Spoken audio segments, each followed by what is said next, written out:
Assalamualaikum warahmatullahi wabarakatuh. Perkenalkan, nama saya Eva Nurainsi.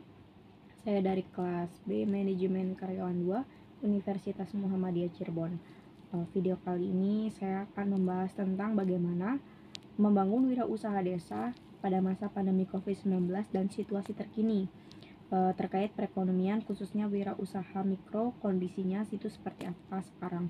Ini video yang pertama ya. Di tugas kali ini saya akan membuat 3 video.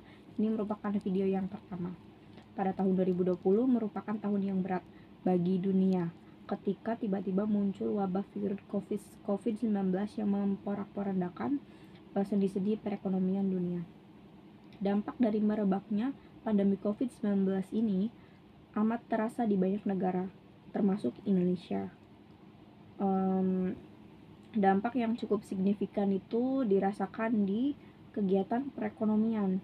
Besarnya persoalan diakibatkan oleh COVID-19 ini karena banyaknya sektor perekonomian. Jadi banyak pihak yang bergantung pada sektor perekonomian, khususnya di Indonesia. Tentunya masalah ini tidak bisa ditangani oleh pemerintah saja, nggak bisa dibebankan kepada pemerintah saja.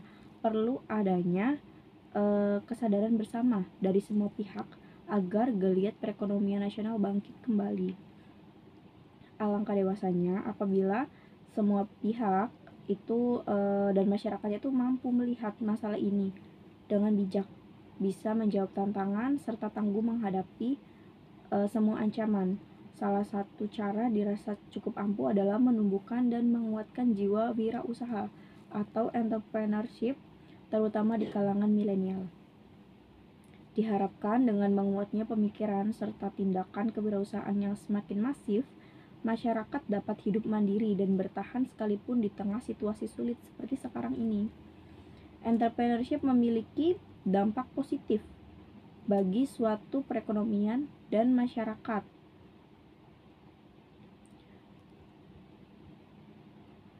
Salah satu dampak terpenting dari entrepreneurship ini adalah penyediaan lapangan pekerjaan.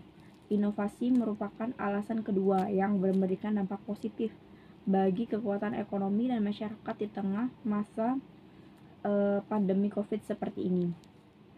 Inovasi itu berkaitan dengan proses menciptakan sesuatu yang baru dan membantu individu untuk bekerja secara efektif dan efisien. Nah, usaha yang terdapat di daerah saya ini sebagian besar itu adalah usaha rotan. Di tengah kondisi pandemi COVID-19 ini, industri rotan berupaya keras untuk tetap produktif dan survive. Menurunnya produksi rotan diakibatkan karena menurunnya permintaan pasar terkait pemesanan furnitur rotan. Walaupun produksinya menurun, tapi sebenarnya rotan ini tetap berjalan di daerah saya, tetap memproduksi, walaupun sebenarnya di pasaran itu jumlah pesanannya itu menurun, nggak sesignifikan sebelum pandemi COVID.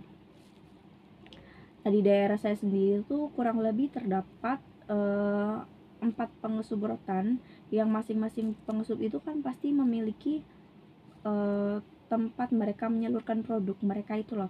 Mereka pasti memiliki mitra-mitra bisnis sendiri-sendiri dari 4 pengesup itu. Nah, di tengah pandemi ini, pengesup di daerah saya ini masih tetap memproduksi rotan. Bahkan di daerah saya ini satu pengesupnya itu bisa mempekerjakan 5-15 orang satu pengesupnya, dan paling sedikitnya di daerah saya ini terdapat kurang lebih 4 pengesup, itu paling sedikitnya.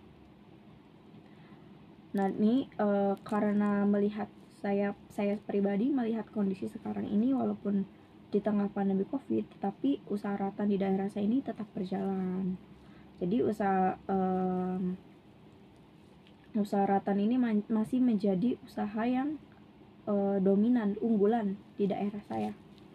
Mungkin itu sih kondisi terkini dari perekonomian, khususnya wirausaha mikro di daerah saya. Kurang lebihnya saya mohon maaf. Wassalamualaikum warahmatullahi wabarakatuh.